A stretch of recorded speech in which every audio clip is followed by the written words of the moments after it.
Tuhan, kita berjumpa lagi di dalam seri Aku Percaya, pembelajaran tentang pengakuan iman rasuli. Dan hari ini kita tiba kepada poin yang terakhir dari pembelajaran kita, yaitu aku percaya kepada hidup yang kekal.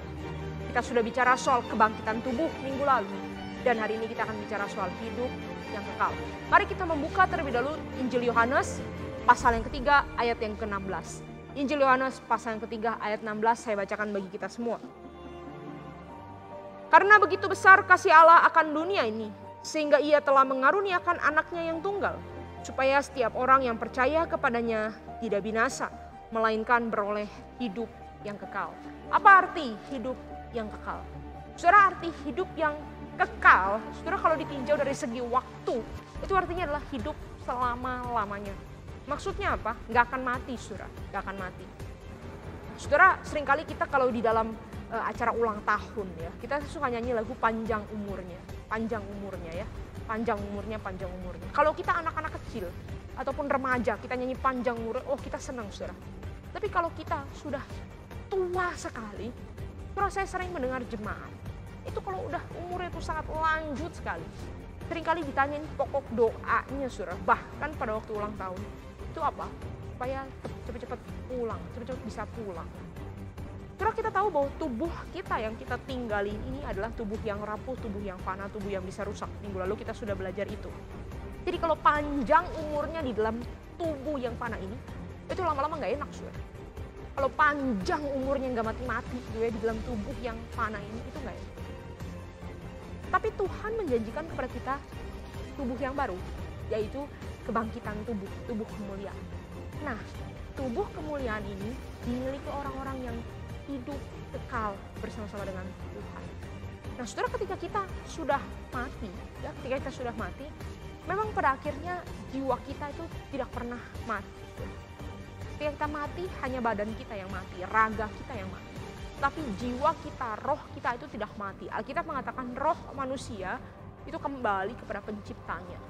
Nah, kembali kepada penciptanya, nah itu akan dihakimi, saudara. Kalau kita percaya Kristus, maka kita akan dilihat sebagai orang-orang yang dibenarkan, orang-orang benar, yang akan hidup kekal bersama Tuhan di surga. Tapi kalau kita tidak percaya Kristus, kita menerima hukuman yang sepantasnya ditanggung oleh orang-orang berdosa, yaitu kematian kekal, hukuman kekal. Saudara, hidup kekal adalah kondisi ketika kita itu tidak akan mendapat penghukuman lagi. Karena apa? Karena Kristus sudah membenarkan kita. Kita akan hidup selama-lamanya sebagai umat pilihan Allah, sebagai umat Allah, umat milik kepunyaan Allah. Nah, saudara, disinilah keindahannya. Kita hidup selama-lamanya sebagai orang yang dibenarkan. Tapi pertanyaannya, ngapain? Hidup selama-lamanya ngapain? Saudara, disinilah kita perlu mengerti arti hidup yang kekal itu. Apa sih arti hidup yang kekal? Banyak orang pikir hidup yang kekal itu masuk surga. Di surga ngapain? Nyanyi-nyanyi terus, begitu ya. Dan lakukan ibadah terus. Mungkin bagi sebagian orang itu sangat gak asik, gitu ya. Nah, saudara, saya mau kasih tahu kepada saudara, hidup yang kekal menurut Alkitab adalah persekutuan intim terus-menerus dengan Allah. Kita deket terus dengan Allah, kita nyambung terus, connect terus dengan Allah. Dan itulah yang terindah. Jauh lebih indah daripada hiburan duniawi, jauh lebih indah dari makanan, jauh lebih indah daripada tempat-tempat yang kita bisa pergi, jauh lebih indah dari keintiman manapun yang kita bisa bangun dengan manusia. Keintiman dengan Allah adalah satu-satunya yang bisa memenuhi hati kita dengan sempurna. Dan disitulah letak keindahan yang paling indah ketika kita bersekutu dekat sekali dengan Allah. Itulah hidup. Terus hidup yang kekal bukan cuma soal waktu, tapi soal persekutuan dengan Allah. Dan hidup yang kekal juga bukan hanya soal waktu atau kegiatan, tetapi ini soal kualitas hidup yang sangat berbeda. Kualitas hidup yang sudah diubahkan Allah. Kualitas hidup yang sudah diubahkan Allah. Nah, saudara, ketika kita menjadi orang-orang yang percaya Kristus, pada saat itu kita memiliki hidup yang kekal. Jadi hidup yang kekal itu juga berlangsung sekarang dan akan datang. Sifatnya sudah sekarang, saya sudah hidup yang kekal.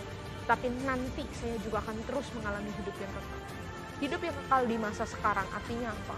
Artinya saya punya kualitas hidup yang sangat berbeda daripada dulu waktu saya belum kenal Yesus Kristus. Kualitas hidup yang sangat berbeda seperti apa? Saya bisa hidup merdeka untuk mengasihi Allah, merdeka untuk berbuat kebenaran, dan punya jalan hidup ikut Yesus yang sangat sukacita, sangat damai sejahtera. Tidak ditentukan dari kondisi eksternal, tapi dari hubungan dengan Kristus. Saudara, kita perlu bersyukur karena Allah mengaruniakan kepada kita hidup yang kekal ini. Dan maukah kita hidup berpadanan dengan karunia Allah ini, menjadi manusia-manusia warga kerajaan Allah yang berfokus kepada Kristus. Tuhan memberkati kita semua.